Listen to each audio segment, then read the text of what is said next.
Mesdames, Messieurs, tout d'abord, je voudrais dédier cette première séance du premier cours de la première chaire de littérature comparée au Collège de France à la mémoire de George Steiner, qui s'est éteint avant-hier, 3 février, à Cambridge, à l'âge de 90 ans.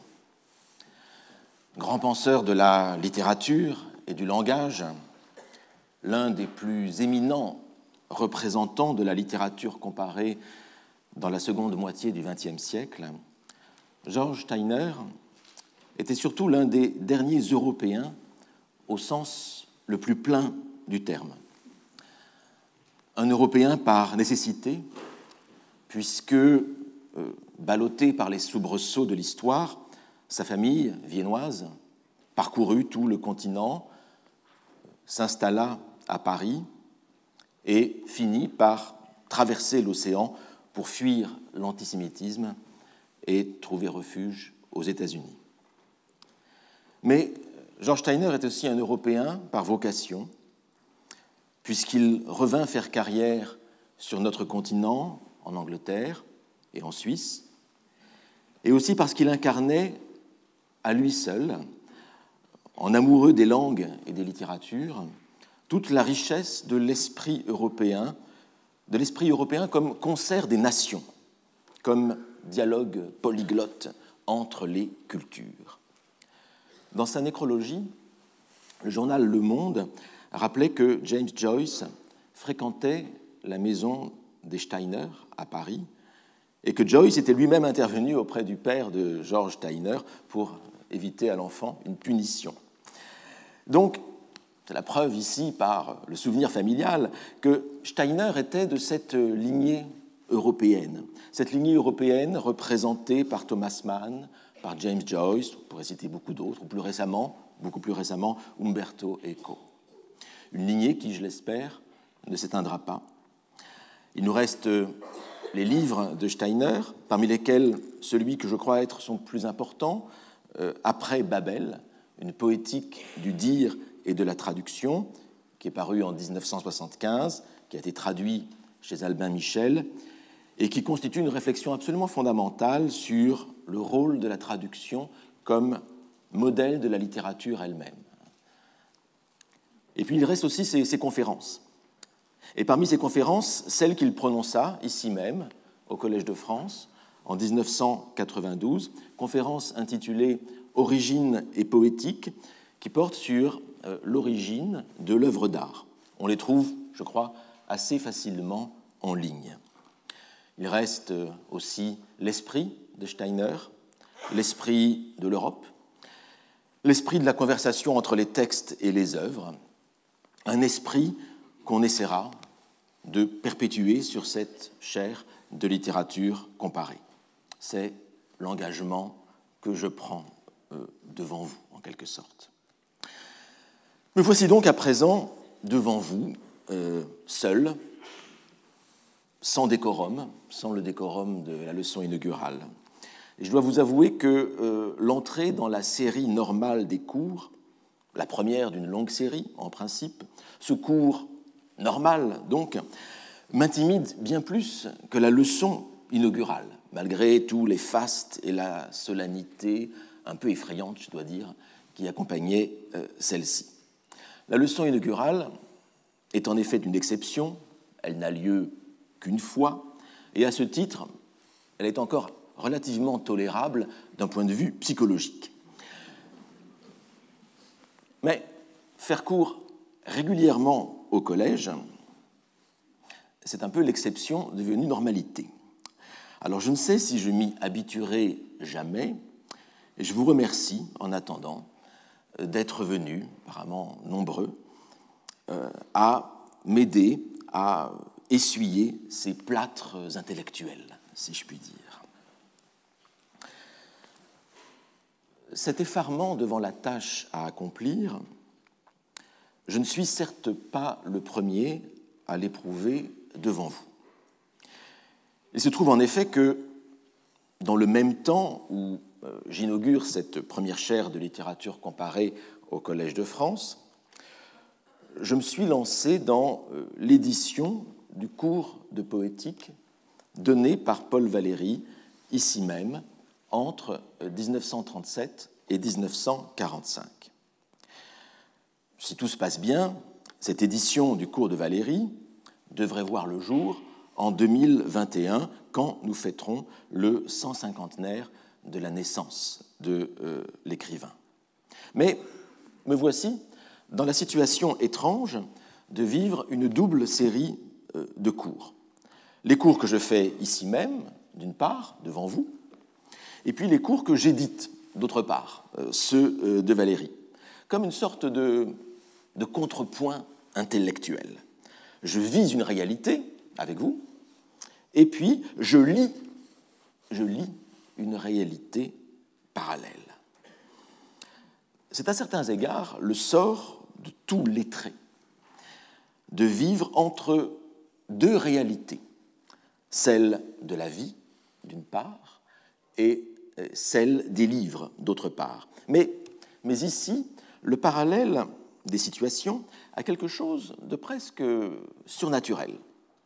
Car pendant que je rédige mon propre cours, je déchiffre aussi, ou je fais déchiffrer par mon assistant, André Imizetanou, pendant que je rédige mon cours, je déchiffre aussi celui que faisait Paul Valéry.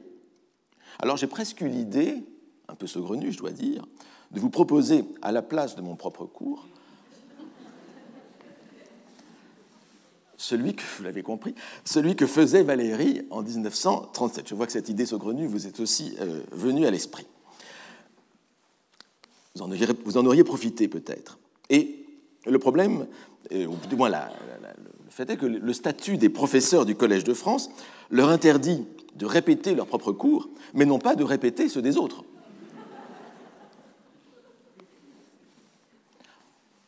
Sans doute, je dois le dire, tout ce qui n'est pas interdit n'est pas nécessairement permis, et sans doute y aurait-il quelque malhonnêteté à procéder ainsi. Cela m'a donc fait hésiter. Je ne m'interdis pas à l'avenir, quand le cours paraîtra, peut-être, de faire une sorte de bis repetita placent, mais pas aujourd'hui. D'autant que Valéry et moi-même abordons des sujets fort différents. L'emprunt ne serait sans doute pas passé inaperçu. Alors, le parallèle que je viens d'esquisser pourrait avoir l'air immodeste, mais je dois dire qu'il y a quelque chose de rassurant à voir que les affres des premières leçons furent à certains égards vécues déjà par l'un de mes prédécesseurs les plus illustres. La situation, du reste, était plus difficile pour lui que pour moi. Elle était beaucoup moins confortable, puisque Paul Valéry dut faire sa première leçon le lendemain même de sa leçon inaugurale. La leçon inaugurale de Valéry eut lieu en effet le vendredi 10 décembre 1937, et le lendemain matin, à 11h, samedi 11 décembre 1937, commençait ce que Valéry appela lui-même sa lectio prima, en latin, sa première leçon. Mais pour la distinguer, il utilisait le latin pour la distinguer de la première leçon proprement dite, qu'aujourd'hui nous appelons, ici même, la leçon inaugurale. Je suis donc un peu mieux loti que lui, je ne fais pas un cours 2 fois dans la semaine, et effectivement, j'ai heureusement bénéficié de près de 2 semaines pour me remettre des émotions de la leçon inaugurale et pour préparer la leçon que voici. Alors, l'exemple de Valéry m'intéresse parce qu'il pose clairement la question des commencements. Et il la pose d'un point de vue théorique, presque philosophique. Quand commence-t-on vraiment un cours au Collège de France ? Est-ce que c'est lors de la leçon inaugurale ? Mais alors, pourquoi cette leçon prend-elle un tour plus général, différent de la suite des cours ? Ou bien, le cours ne débute-t-il au contraire qu'avec la première leçon, proprement dite, celle que Valéry nomme justement lectio prima, en latin. Mais alors, si la lectio prima est la première leçon, quel statut donner à la leçon inaugurale? Ne serait-ce cette leçon inaugurale qu'une leçon d'apparat, une fausse leçon? Vous voyez l'aporie à laquelle nous sommes confrontés. La solution du problème pourrait être celle-ci. La leçon inaugurale ouvre l'ensemble des cours que donnera le nouveau professeur durant toute sa carrière, tandis que la lectio prima, la première leçon que je fais aujourd'hui devant vous, n'ouvre que les cours de l'année.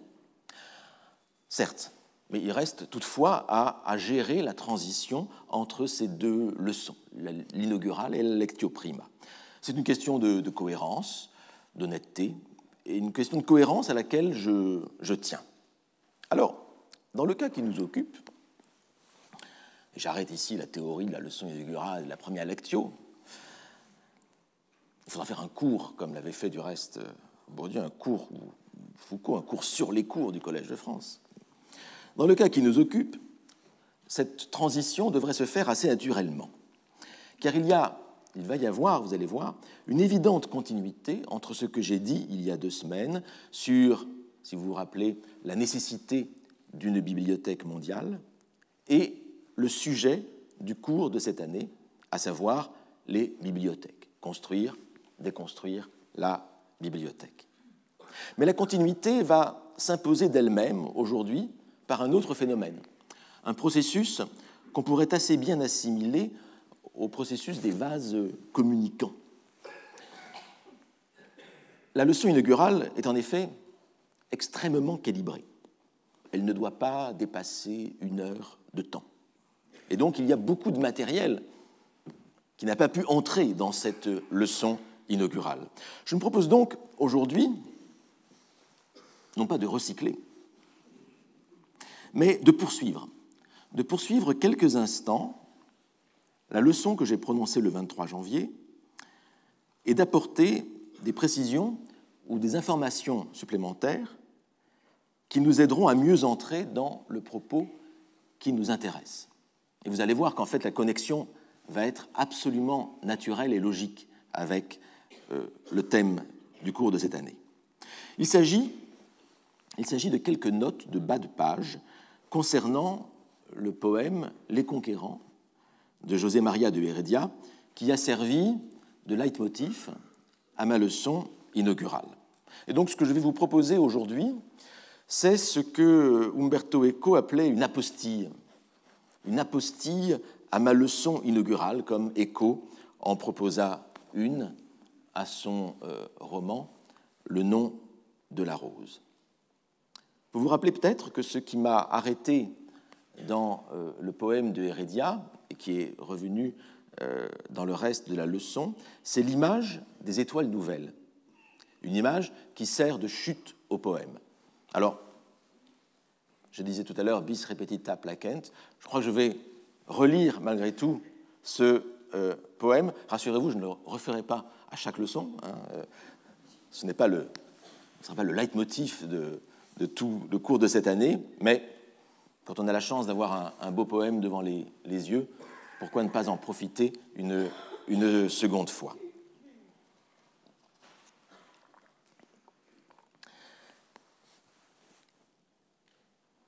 Comme un vol de gerfauds hors du charnier natal, fatigués de porter leur misère hautaine, de Palos de Moguer, routiers et capitaines partaient, ivres d'un rêve héroïque et brutal.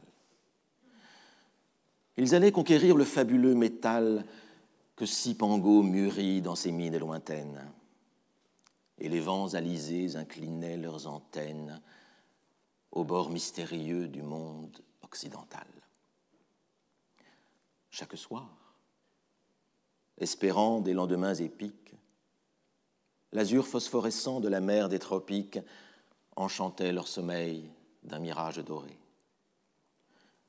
Ou penchés à l'avant des blanches caravelles, ils regardaient monter en un ciel ignoré du fond de l'océan des étoiles nouvelles.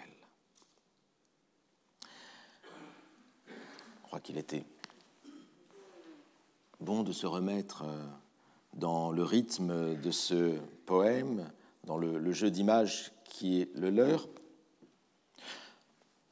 Je ne vais pas ici me lancer dans une explication en bonne et due forme du poème. Je voudrais juste essayer de montrer le rôle de ces étoiles nouvelles et l'économie de ces étoiles nouvelles à l'intérieur du poème. Il y a d'abord, vous l'avez noté, le contraste entre le début du sonnet, les deux quatrains, plein d'une violence sourde, et puis la fin, avec les deux tercets, en particulier le dernier tercet, qui élève le lecteur. Les gerfaux qui apparaissent au début du poème, on les appelle aussi parfois les faucons gerfaux. Les gerfaux sont de grands rapaces diurnes, les plus grands et les plus lourds de tous les faucons. C'est bien parfois de montrer ce dont parle la littérature. Alors, il n'est pas besoin ici de rappeler le caractère sanglant, et j'allais presque dire gore, de ces charniers dits natals. Ces charniers natals, en une sorte d'oxymore renforcé par l'allitération en N. Alors qu'on meurt en principe dans un charnier, les gerfaux y naissent. Ils se repaissent de mort. Ils vivent de la mort. Et ce qui vaut pour les gerfaux vaut évidemment pour les conquérants eux-mêmes. Et donc je ne vais pas ici expliquer le reste du poème, je voulais vraiment montrer ce contraste radical entre le caractère sanglant de l'incipit du poème, avec ces images de sang, la brutalité du rêve des conquérants, leur avidité, le caractère, on pourrait dire, absolument charnel et corporel de ces deux premiers quatrains. Ces conquérants ne sont intéressés que par la matière. Ça, ce sont les deux quatrains. Et l'opposition est forte avec les deux derniers tercets, l'explicite, pour parler de manière un peu pédante, l'élévation de cette fin du poème, avec l'apparition de l'azur, la lumière, la blancheur, l'or, le mirage doré. Cette fois-ci, c'est une lumière qui est dorée, et non plus la matière elle-même. De manière intéressante, les deux tercets font appel au sens de la vision. Une vision soit virtuelle, c'est dans le premier tercet, avec le mirage doré. Le mirage doré, c'est effectivement le rêve que font les conquérants. Un rêve donc encore marqué par leur désir de la veille, leur désir de la réalité, c'est-à-dire par le désir et par l'avidité matérielle. Donc, vision virtuelle, dans le premier tercet, ou bien vision réelle, celle des étoiles, sur lesquelles se termine le poème. Et le paradoxe, ici, que je voudrais vous faire sentir, c'est que la vision réelle qu'ont les conquérants de ces étoiles nouvelles au ciel se révèle plus étonnante et plus surnaturelle même que le songe qu'ils ont fait. Et cela doit nous faire penser. Autre position, un peu du même genre, les quatrains parlent du jour, de la réalité, de la matière, de la chair, du corps. Les tercets parlent de la nuit. Mais paradoxalement, c'est une nuit plus brillante que les jours, si j'ose ici paraphraser la lettre célèbre de Jean Racine. On passe du contact brutal et violent avec la matière au sentiment de l'infini rendu sensible par les étoiles. Ce que nous propose le dernier tercet du poème, c'est un inaccessible, celui des étoiles, mais rendu sensible à nous, rendu sensible aux conquérants, mais rendu sensible à nous aussi par le fait même de la poésie. C'est une sorte de conversion, une conversion au moins provisoire qui est racontée, la conversion des conquérants à un autre type de rapport au monde, qui ne serait pas un rapport purement matériel. C'est la révélation d'un au-delà des pulsions les plus brutale. Voilà ce que je vais me limiter à dire sur ce merveilleux sonnet pour faire sentir la force de ces étoiles nouvelles, pour faire sentir aussi comment elles ont intéressé tout un public après la publication du poème. Et c'est là-dessus que je voudrais en venir. Car, et j'y faisais allusion dans la leçon inaugurale, car c'est sur ces étoiles nouvelles que surgit, en 1905, un débat assez curieux, à l'occasion de la disparition de José María de Heredia, qui disparut le 3 octobre 1905. Et ici, pour ce que je vais vous présenter maintenant, je vais me fonder en partie sur les très précieux travaux d'un érudit serbe, Miodrag Ibrovac, qui était ancien doyen de la faculté des lettres de l'université de Belgrade, grand érudit de la littérature française, et qui avait soutenu en 1922 à la Sorbonne sa thèse sur Heredia, dont il a tiré deux volumes tout à fait fondamentaux pour comprendre notamment les sources du poème de Heredia. Et je me fonde aussi sur un article qui a sans doute inspiré également Ibrovac, qui est un article de Pedro Enriquez Ureña, paru dans la Romanic Review, la revue de l'Université Columbia à New York, Las Nuevas Estrellas de Heredia, donc les nouvelles étoiles de Heredia, là aussi sur les sources possibles du poème. Et puis il y a d'autres sources dont je vous parlerai. Il n'y a pas que ces articles-là, mais je trouve ces articles tout à fait fondamentaux et je vous rendre à César ce qui est à César. Et donc, le 3 octobre 1905 meurt Heredia, et puis, le 15 octobre 1905, Gaston Deschamps rendait hommage à Heredia dans son feuilleton du journal Le Temps. Le Temps qui était le plus grand journal de l'époque. Gaston Deschamps avait succédé à la rubrique littéraire du Temps à Anatole France et à cette chronique que tenait Anatole France, célèbre, qui s'appelait La vie littéraire. Du reste, il y a un lien avec le Collège de France. Et ce lien, vous allez voir, va revenir assez souvent, par une coïncidence ou non, je ne sais pas. Dans ce que nous allons voir, Gaston Deschamps était au Collège de France le professeur suppléant, parce que c'était un temps heureux où les professeurs pouvaient avoir des suppléants. On pouvait se faire remplacer et être payé quand même. C'était merveilleux. Mais cet heureux temps n'existe plus.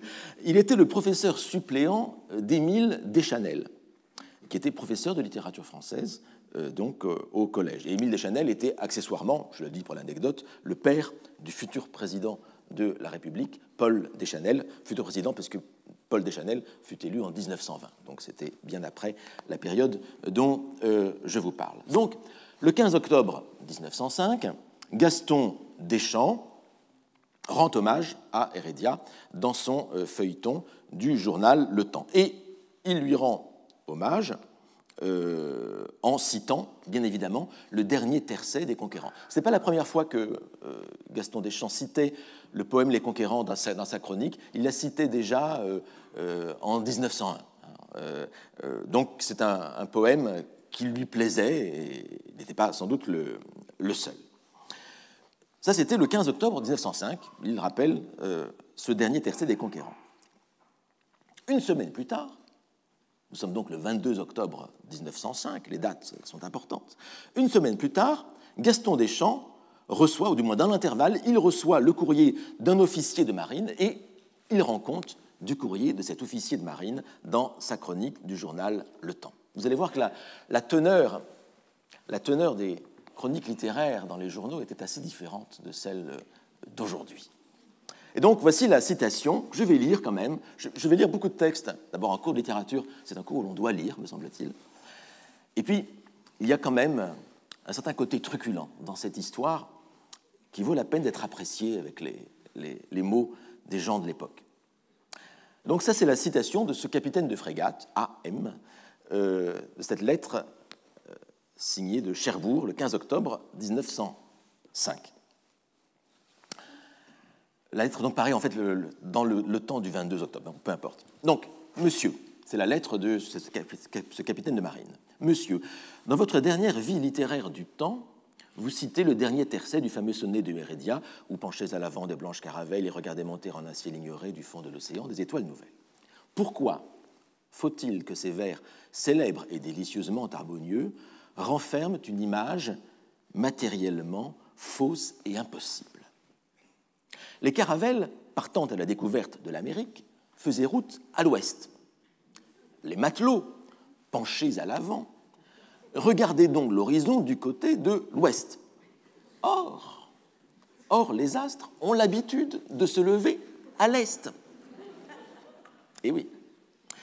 Lorsqu'en mer, vous regardez l'Occident, vous voyez les étoiles disparaître derrière l'horizon. Mais c'est de l'autre côté que vous les voyez sortir de la mer. Plusieurs fois, me trouvant en présence de M. de Heredia, j'ai été tenté de lui faire cette remarque. Mais je n'ai point osé, et j'ai eu bien raison, dire une chose qui eût pu ennuyer le grand poète. Aujourd'hui qu'il n'est plus, c'est peut-être le coup de pied de l'âne, hein. Aujourd'hui qu'il n'est plus, je me permets, moi, marin, de vous faire part de cette réflexion qui m'a souvent hanté en mer, alors que, pendant les nuits admirables des tropiques, je voyais les étoiles faire tout le contraire de ce que disaient mes lèvres quand elles leur chantaient ces vers classiques des trophées. Veuillez agréer, monsieur, l'assurance de mes sentiments, distingué A.M., capitaine de frégate. Bon, vous l'avez noté, je l'ai senti à vos réactions, il y a dans ce courrier un côté presque Alphonse Allais. Je ne sais pas si vous êtes amateur comme moi d'Alphonse Allais, mais on a presque l'impression que ce capitaine de frégate pourrait être le personnage célèbre d'Alphonse Allais dans ses chroniques des journaux, qui était le capitaine Cap, un autre capitaine.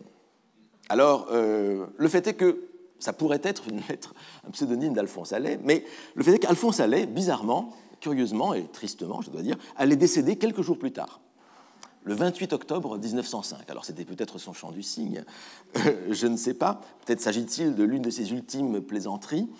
Mais si c'était le cas, je crois que Alphonse Allais eût signé sa lettre Captain Cap et elle eût été signée de son port favori et natal, non pas Cherbourg, mais Honfleur. Bon, ça, c'est une hypothèse. Alors, la question que pose ce capitaine de frégate, qui connaît bien la mer, visiblement, c'est peut-on voir les étoiles monter à l'ouest comme le font apparemment les conquérants de Heredia? Telle est la question. Alors, Gaston Deschamps va essayer de répondre à cette remarque. Il va répondre avec une autre anecdote assez intéressante, semble-t-il. Donc je lis là cette fois-ci la deuxième colonne. C'est Gaston Deschamps qui parle cette fois. Je ne suis pas astronome, hélas, et sur ce sujet des étoiles nouvelles, il faudrait recourir aux lumières spéciales de l'Académie des sciences, notamment aux clartés de messieurs Janssen, Maurice Lévy, Calandro, Rado, etc. Mais je me rappelle que cette objection astronomique avait été faite à Heredia. Il m'en parla un jour en sortant de chez Gaston Paris, encore une autre allusion au Collège de France ici. Il était fort préoccupé de cette difficulté, car il était malaisément content de lui-même et rêvait de réconcilier la poésie et la science, qui était un idéal parnassien, dans le prodigieux raccourci de ces tableaux éblouissants et véridiques. Un autre parnassien, Sully Prudhomme, allait publier au même moment de nombreux poèmes où la science intervenait.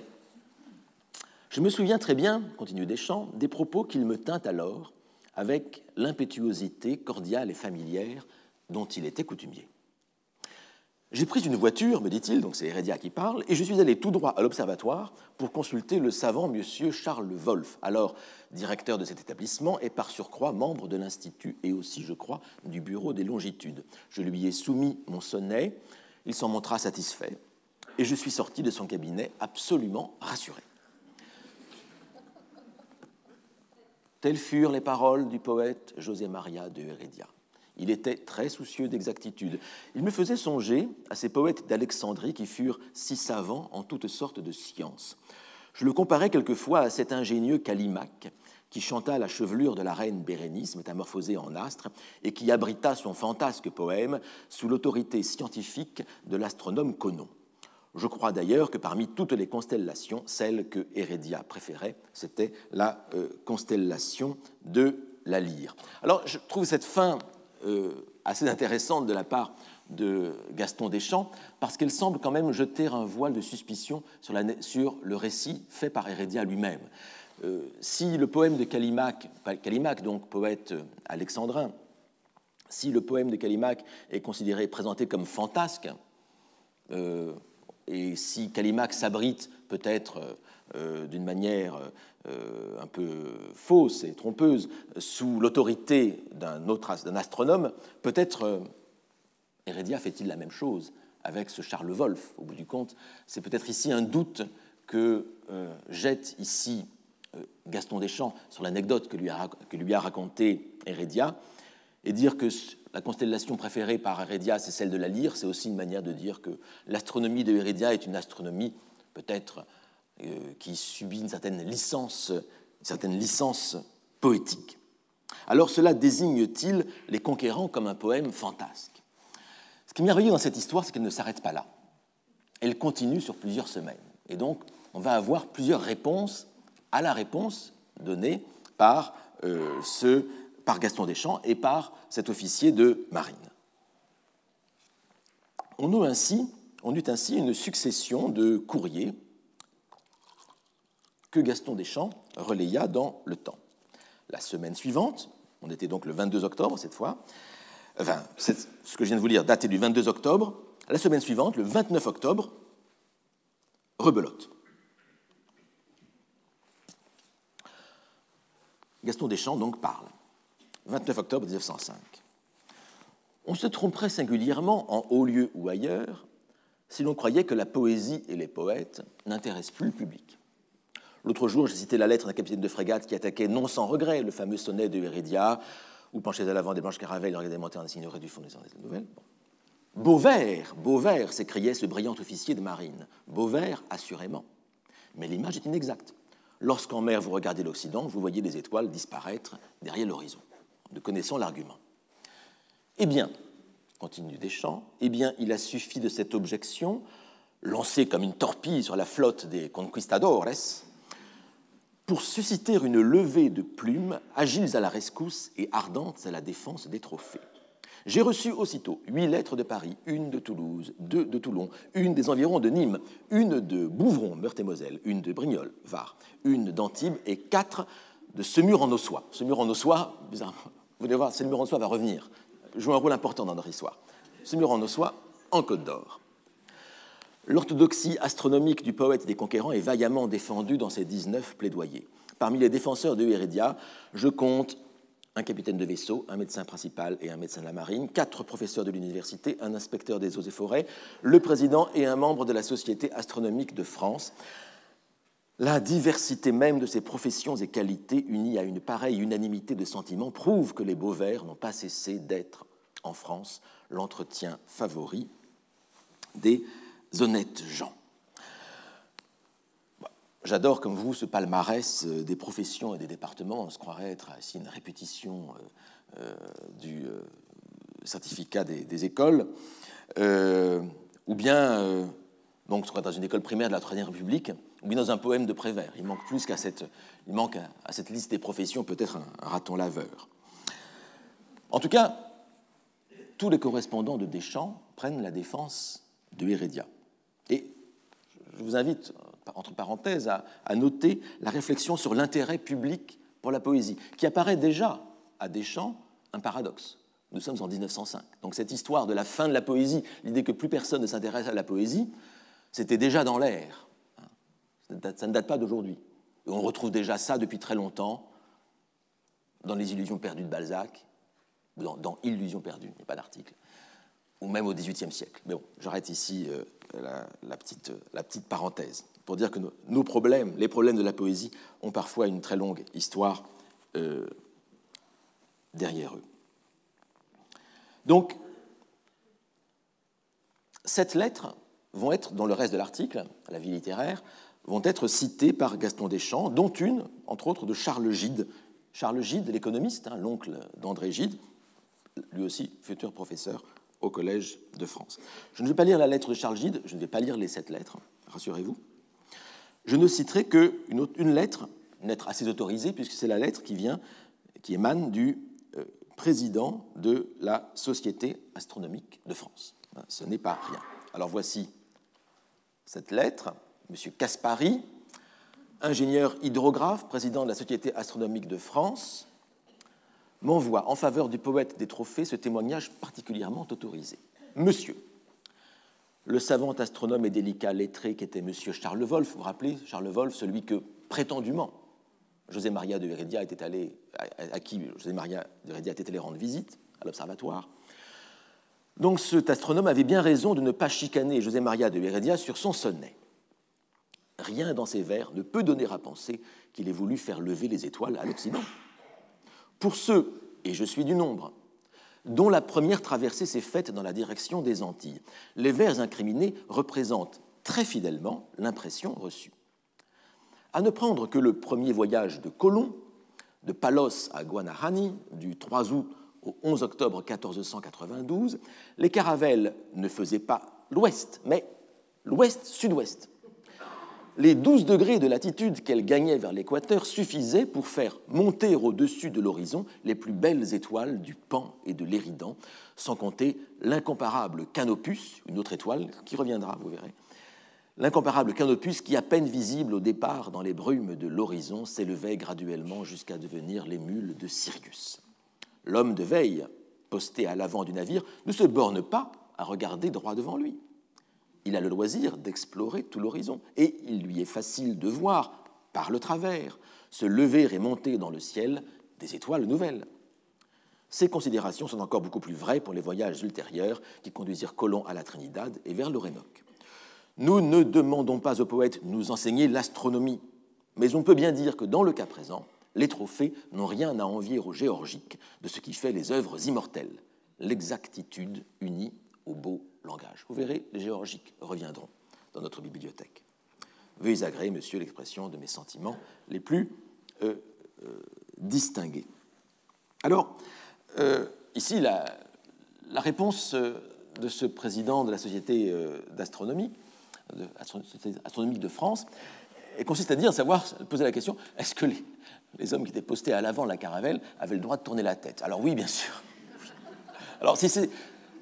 Je crois qu'on n'avait pas besoin d'un astronome. On n'avait pas besoin d'un astronome pour savoir qu'on avait le droit de tourner la tête, même lorsqu'on est à l'avant de la caravelle. Il me semble que malgré tout, ce que dit, de manière un peu voilée, dans cette question de la Canopus qui s'élève graduellement jusqu'à devenir l'émule de Sirius, et ce qu'on retrouve dans une autre lettre que je ne vais pas citer devant vous, mais citée par Deschamps, c'est qu'en fait, ce qui se passe lorsqu'on va effectivement vers l'équateur, c'est que les étoiles, certes, elles se lèvent toujours à l'est, mais peu à peu, plus on va vers le sud, plus elles atteignent une distance plus haute par rapport à l'horizon. Donc les étoiles, progressivement, montent. Chaque jour, elles montent un peu plus haut. Et donc, l'un des arguments des astronomes, ici, de manière un peu voilée dans cette lettre, mais qu'on retrouve dans une autre lettre, c'est que, en fait, quand on va vers le sud, les étoiles montent progressivement dans le ciel chaque jour un peu plus haut. Donc, non seulement l'homme de veille a le loisir de tourner la tête, de voir les étoiles se lever, mais en plus, chaque jour, elles se lèvent un peu plus haut, elles arrivent un peu plus haut au-dessus de l'horizon. Alors, et il y a un capitaine de vaisseau qui va dire cela dans une lettre à Deschamps. Le problème, bien sûr, de l'interprétation par l'ascension progressive des étoiles, plus on va vers le sud, c'est qu'on perd le caractère surprenant de l'apparition des étoiles à la fin du poème. Il regardait monter en un ciel ignoré des étoiles nouvelles. On a l'impression que quelque chose qui a lieu et qui est une sorte d'apparition, d'épiphanie. Épiphanie, les rois mages, l'étoile, j'y reviendrai là aussi. Mais quand même, ce qui va dans le sens de cette interprétation, c'est dans le poème l'imparfait itératif, l'imparfait de répétition. Chaque soir, chaque soir, il regardait monter en un ciel ignoré des étoiles nouvelles. Alors bien sûr, il y a le problème de mettre ses navigateurs à l'avant des blanches caravelles, parce que quand même, le poète y insiste dans les tercets, hein, penchez à l'avant des blanches caravelles. De les mettre à l'avant des blanches caravelles et de les faire regarder en arrière. Seraient-ils, ces navigateurs, ces conquérants, des antimodernes avant l'heure? Avançaient-ils en regardant dans le rétroviseur, comme Sartre le disait de Baudelaire? Donc voilà les questions, du moins les demi-réponses que nous apportent ces lettres de Gaston Deschamps. Mais tout n'est pas fini. Nous sommes maintenant le 29 octobre 1905, et une semaine plus tard, le 5 novembre, réponse du capitaine de frégate, le fameux, celui qui est à l'origine de l'histoire, hein, celui de Cherbourg, qui se rebiffe. Ah oui, je n'ai pas laissé j'ai laissé de côté cette deuxième colonne là, du 29 octobre, où là, vous avez ce correspondant de Semur en Ossois, et qui pense qu'effectivement, peut-être on a trouvé la solution. Mais je passe donc au capitaine de frégate qui se rebiffe. Et donc là, nous sommes le 29 octobre 1905. Vous voyez que si la discussion est passée dans le post-scriptum de la vie littéraire, quand même, Gaston Deschamps a pensé qu'il n'allait pas quand même consacrer toute sa chronique à ça. C'est pas à la différence de moi, qui consacre un cours entier à ça. Bon. Il était peut-être plus avisé. Mais bon. Post-scriptum. Alors, je pouvais croire que nous avions fini de naviguer en imagination sur les mers australes, je ne recite pas le tercet, mais les officiers de la marine française, c'est le patriotisme de l'époque, mais les officiers de la marine française n'ont pas coutume de se rendre, même lorsqu'ils sont attaqués à la hache d'abordage, en ces combats corps à corps où l'on se regarde dans le blanc des yeux. Le brillant capitaine de frégate qui a critiqué, fort courtoisement du reste, ces célèbres alexandrins, et qui fut assailli l'autre jour par 19 contradicteurs, tient tête vaillamment à ses adversaires. Il m'écrit de Cherbourg. Faites faire à un navire allant d'Espagne en Amérique telle route que vous voudrez. Envoyez le même, si vous voulez, au Cap Horn. Je vous affirme qu'un marin penché à l'avant de ce navire, ce marin fut-il de Semur en Ossois,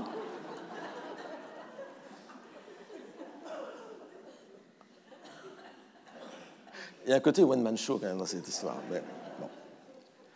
Je vous affirme qu'un marin penché à l'avant de ce marin fut-il de Semur en Ossois, ce fameux correspondant qui a écrit plusieurs lettres, vous verrez, ne verra pas les étoiles nouvelles, croix du Sud comprises, monter de l'océan, mais bien descendre vers lui. Donc, voilà. Alors arrive aussi ce fameux correspondant de Semur en Ossois, que tout à l'heure je n'ai pas cité, mais qui me paraît intéressant, qui visiblement est un polygraphe. Il a écrit beaucoup de lettres à M. Deschamps. Alors peut-être que c'était Deschamps lui-même, je ne sais pas, peut-être que lui-même s'écrivait des lettres, faisait semblant de recevoir des lettres de Semur en Ossois, je ne sais pas. Il faudrait faire une enquête, et peut-être qu'il y aura des gens à Semur en Ossois qui verront cette leçon en ligne et qui trouveront dans leurs ancêtres effectivement le brouillon de ces lettres. Gaston Deschamps cite cette lettre. Donc, j'ai reçu effectivement de Semur en Ossois une 5e et une 6e lettre sur cette question poético-astronomique. Un jeune licencié S-Sciences propose de tout concilier. Alors, c'est peut-être pas le même effectivement que celui de Semur en Ossois, c'est un autre, mais il me paraît intéressant. Alors, est-ce une plaisanterie, est-ce un canular? Penchez à l'avant, et c'est cette solution que je signalais dans ma leçon inaugurale, penchez à l'avant, penchez, et regardez donc dans l'eau. Et alors, par réflexion, il voyait bien les étoiles monter du fond de l'océan.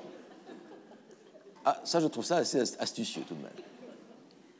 C'est une manière de tout sauver et effectivement de redonner sa cohérence au poème de Heredia. Ils sont penchés à l'avant et ils regardent bien, effectivement, monter, mais en réflexion, en reflet, les étoiles dans le ciel. Donc, à l'ouest, puisqu'à l'ouest, les étoiles descendent dans le ciel, mais par réflexion, elles montent. Tout est résolu. Alors, j'aime bien aussi la fin, hein, où, quand même, la fin de cette chronique, où Gaston Deschamps dit que Hérédien n'est peut-être pas le seul à s'être trompé astronomiquement. N'y a-t-il donc plus de licence poétique? Ne sait-on pas qu'Alfred de Vigny, c'est un peu osé, comme vous allez voir, ne sait-on pas qu'Alfred de Vigny a cru que le ver luisant, cette étoile de l'herbe, brille par la tête? Or, ce n'est pas précisément par sa face antérieure que brille la femelle du l'Empire. C'est par la face postérieure. Bien. Quoi qu'il en soit, je reçois toujours sur ce sujet des lettres venues de Paris, de Dijon, de Marseille, de Chantenay, en Vendée, de Bucarest, Roumanie, etc. Et il y a des gens qui prétendent que la poésie française n'intéresse plus personne. Voilà, c'est un refrain, un leitmotiv qui me paraît tout à fait intéressant. Alors, on observe encore un soubresaut du débat plus tard, le 19 novembre 1905, mais il n'y a pas, je vous rassure, il n'y a pas d'avancée d'une autre solution. En revanche, le succès du poème et de l'image des étoiles nouvelles se confirme dans ces courriers et dans ce que rapporte Gaston Deschamps. Et là, ça me paraît assez intéressant. Je reçois toujours, donc je cite là le 19 novembre, je reçois toujours des lettres commentant le fameux sonnet de Hérédia, je passe. Ces vers sont plus actuels que jamais. Et là, vous voyez ici comment s'élabore une sorte de discours public autour de ce poème. Je vous rappelle que Hérédia vient de mourir. Donc, on est dans l'ère du temps. Ces vers sont plus actuels que jamais. Ils deviendront populaires. Grâce à vous, grâce à cette leçon, ils deviendront encore plus populaires. Monsieur Léopold de Mabillot a cité le sonnet des Conquérants l'autre dimanche dans son discours sur la mutualité à l'occasion des fêtes du Champ de Mars, devant plusieurs milliers de mutualistes. Quel succès pour les trophées!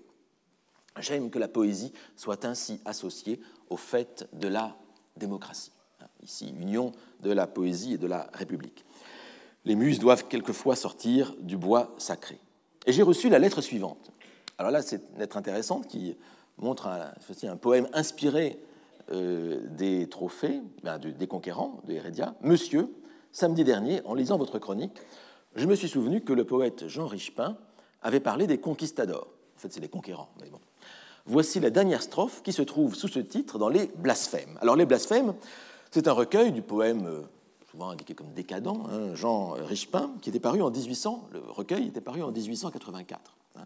Et vous allez voir que ce poème, cité par ce correspondant de Gaston Deschamps, apparaît vraiment comme une réécriture des Conquérants. Peut-être pas du même niveau, vous allez voir. Au large, conquistador, sois chasseur d'hommes et chasseur d'or, ouvre comme une aile de condor la voile noire des caravelles. Si l'océan est couleur de ciel, là-bas la terre est d'ambre et de miel, et l'on y voit au jardin du ciel fleurir des étoiles nouvelles. Bon, on sent quand même les échos, du reste Gaston Deschamps signale, enfin c'est pas Gaston Deschamps ici, mais c'est la lettre de ce Guilleminot sculpteur, cette rencontre d'étoiles est curieuse et je prends la liberté de vous la signaler, bien que ce ne soit pas mon métier. Effectivement, il est sculpteur. J'aime l'humilité, la modestie, le fait que chacun à l'époque se sent dans son métier et parle selon ses propres compétences. Bon, il est clair que ce poème de Jean Richepin, donc, est une réécriture des Conquérants, mais non pas en alexandrin, mais en vers de 9 syllabes, ce qu'on appelle des énéasyllabes, conclus par un octosyllabe, fleurir des étoiles nouvelles. Donc il y a toujours cette chute, hein, comme dans le sonnet de Hérédia. Et cette réécriture en vers de 9 syllabes me rappelle les essais qui avaient été faits, par exemple, pour le cimetière marin de Valéry, de réécrire le cimetière marin, qui est écrit en décasyllabes, mais de le réécrire en alexandrin. Donc il y a toujours un poète qui se croit plus malin que l'autre et qui va essayer d'ajouter ou d'enlever des syllabes au vers. C'est une manière aussi de rendre hommage à la poésie. La poésie se rend hommage à elle-même. Ce qui m'intéresse ici, c'est que les étoiles nouvelles, avec cette dernière chronique de Gaston Deschamps, il n'y en aura plus, je vous rassure. Ces étoiles nouvelles sont devenues plus une réalité littéraire et rhétorique, voire une réalité politique, avec ce discours au Champ de Mars devant les mutualistes, qu'une réalité astronomique. En fait, on a perdu depuis assez longtemps la question de la réalité astronomique de ces étoiles. Et je vais vous donner encore une autre occurrence de ces citations d'étoiles nouvelles dans le discours public, le discours politique de l'époque. Je la dois à un collègue et ami, Alain Pagès, un zolien, spécialiste d'Émile Zola, professeur émérite à l'université de la Sorbonne Nouvelle, et qui m'a envoyé une référence intéressante il y a quelques jours. En 1901, Jean Jaurès rapporte, dans un article paru dans le journal La Petite République, donc on est peu après la mort d'Émile Zola, il rapporte, on est le 23 avril 1901, une conversation qu'il a eue, lui, Jaurès, avec Émile Zola lors d'une rencontre avec le romancier à Londres en mars 1899. Je répète, donc Jaurès rencontre Zola en mars 1899 à Londres et en 1901, il rapporte cette conversation qu'il a eue. Il rapporte ici les propos de Zola lui-même. Donc c'est Zola qui parle. « Je veux que de l'épreuve que nous subissons tous, notre groupe d'humanité sorte plus vaillant et plus fraternel. Il me semble déjà que des espérances plus hautes s'affirment. Je sens se lever des étoiles nouvelles. Mais qui nous dira quelles sont les routes les plus sûres, les plus unies, les plus douées, par où l'humanité ira vers la justice et la joie ?» Bon, on est là dans un discours d'inspiration humaniste, socialiste, sans doute. Et les étoiles nouvelles, ici, se lever des étoiles nouvelles, bon, il y a peut-être ici, sans doute, probablement, un écho du poème, devenu assez célèbre, en fait, du poème de Heredia. Les étoiles nouvelles sont donc devenues un lieu commun de l'éloquence, et un lieu commun de l'éloquence politique, comme le rappelle Deschamps dans le texte que je vous ai cité tout à l'heure. Et sans doute, le poème de Heredia a joué un rôle crucial dans cette consécration de l'image des étoiles nouvelles. Mais, et c'est là que d'autres perspectives vont s'ouvrir devant nous, mais Heredia n'est pas lui-même à l'origine de cette image des étoiles nouvelles. Il y a en réalité ce que j'aimerais bien appeler toute une bibliothèque des étoiles nouvelles. Une bibliothèque des étoiles nouvelles, c'est-à-dire un répertoire de toutes les occurrences de cette image. Et sans doute l'une ou l'autre de ces occurrences, nous le verrons, a joué un rôle dans l'invention du sonnet de Heredia, dans l'imaginaire qui a abouti à cette chute du poème. Et ce que je vous propose à présent, je vais à peine commencer maintenant, on va plutôt poursuivre à la séance suivante, c'est d'explorer cette bibliothèque des étoiles nouvelles. C'est d'ouvrir les portes de cette bibliothèque. Et ce sera peut-être la plus belle manière d'entrer, vous allez voir, de poser les problèmes propres aux bibliothèques, à ce que moi j'entends, à ce que je vais entendre ici dans ce cours par bibliothèque, et ce qui va nous occuper pendant ce cours. D'autant que, vous allez le voir, cette bibliothèque des étoiles nouvelles, c'est une bibliothèque européenne, voire au-delà même du continent européen. Je vous rappelle que Heredia est natif de Cuba et que d'autres occurrences viendront effectivement d'ailleurs. Donc c'est cette bibliothèque des occurrences des étoiles nouvelles que je voudrais voir avec vous, une bibliothèque qui n'est pas d'un seul tenant, qui est constituée de plusieurs étagères. Je vais filer un petit peu la métaphore de la bibliothèque. Il y a différentes étagères dans cette bibliothèque des étoiles nouvelles, et il y aurait d'abord la plus ancienne en date, l'étagère antique. Il était question des géorgiques tout à l'heure, nous allons voir les géorgiques revenir. Dans le monde antique, et sur cette étagère antique de l'étoile, de la bibliothèque des étoiles nouvelles, l'étoile différente, l'étoile étrangère, a un autre sens que dans le poème de Heredia. Elle est, comme dans le poème de Heredia, elle est d'abord, évidemment, l'enseigne d'un ciel étranger. Elle est l'enseigne, par là, d'une terre étrangère. Et dans la leçon inaugurale, j'avais mentionné en passant de manière extrêmement rapide diverses occurrences de ce motif des étoiles nouvelles. Je vais commencer par une, et je m'arrêterai là-dessus. Elle vient des Géorgiques de Virgile, et c'est dans le passage célèbre qui commence ainsi, hein, Felix qui potuit rerum cognoscere causas. Heureux celui qui a pu connaître les causes premières des choses. Vous savez, c'est ce passage où Virgile, dans les Géorgiques, pratique une opposition entre la sagesse, qui n'est pas seulement la sagesse du philosophe, la sagesse du savant, mais la sagesse du paysan, celui qui est courbé sur sa terre. Le paysan qui va à la source même de tout bien, à la source de la physis, en grec, c'est-à-dire la force qui fait pousser les choses, physis qui est donné physique en français, la poussée même des choses dans la nature. Les causes premières des choses, les causas rerum, ce sont effectivement, on la trouve dans la physis, dans cette poussée des choses par la terre, à laquelle a accès le paysan. Et c'est pour ça que le paysan peut avoir cette sagesse à lui. C'est la natura en latin, c'est-à-dire le fait même de naître. Donc il y a une opposition dans ce texte de Virgile entre la sagesse du sol et la folie du monde. Et je termine là-dessus.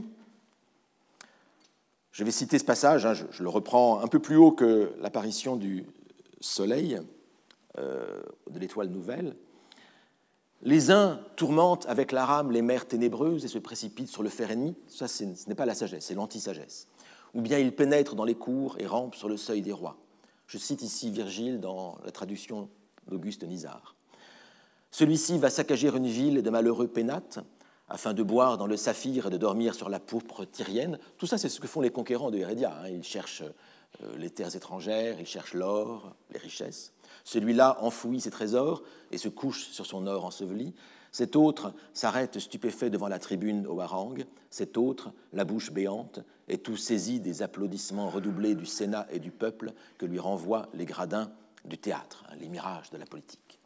Les frères se réjouissent d'avoir trempé leurs mains dans le sang de leurs frères et, quittant pour l'exil le lieu de leur naissance et le doux seuil de leur maison, ils vont chercher une autre patrie sous un autre soleil.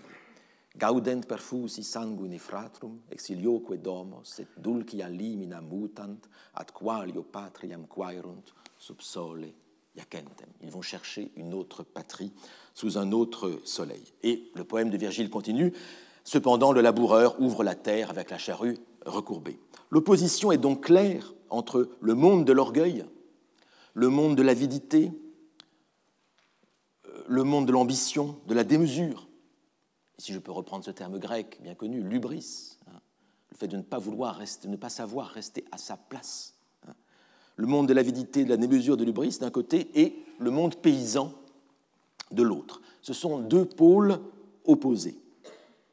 Et ce qu'il faut noter, et je termine là-dessus, ce qu'il faut noter, c'est que chez Virgile, l'autre soleil que vont chercher les frères fratricides qui vont partir en exil, cet autre soleil appartient encore au pôle de l'hubris, au pôle de la démesure. C'est le fait d'aller chercher une terre étrangère pour s'enfuir, pour se réfugier ailleurs. Ici, Virgile est le représentant de ces valeurs romaines de la terre, du rester chez soi. Ces valeurs qu'au même moment, à la tête de l'État, Octavien, le futur Auguste, Octavien veut imposer avec la paix nouvelle. Or, et c'est là que je termine, ce n'est pas ainsi que fonctionne le poème de Hérédia. Si vous vous rappelez le poème, les étoiles nouvelles sont justement en opposition avec la violence et la brutalité dans le poème. Alors qu'ici, le soleil nouveau, il fait partie de cette hubris, de cette démesure humaine. Démesure qui ne va pas être la mienne aujourd'hui. Je vais essayer de respecter mon temps, mais nous continuerons cette exploration de la bibliothèque la semaine prochaine. Je m'arrête ici pour laisser la place à ma conférencière. Merci.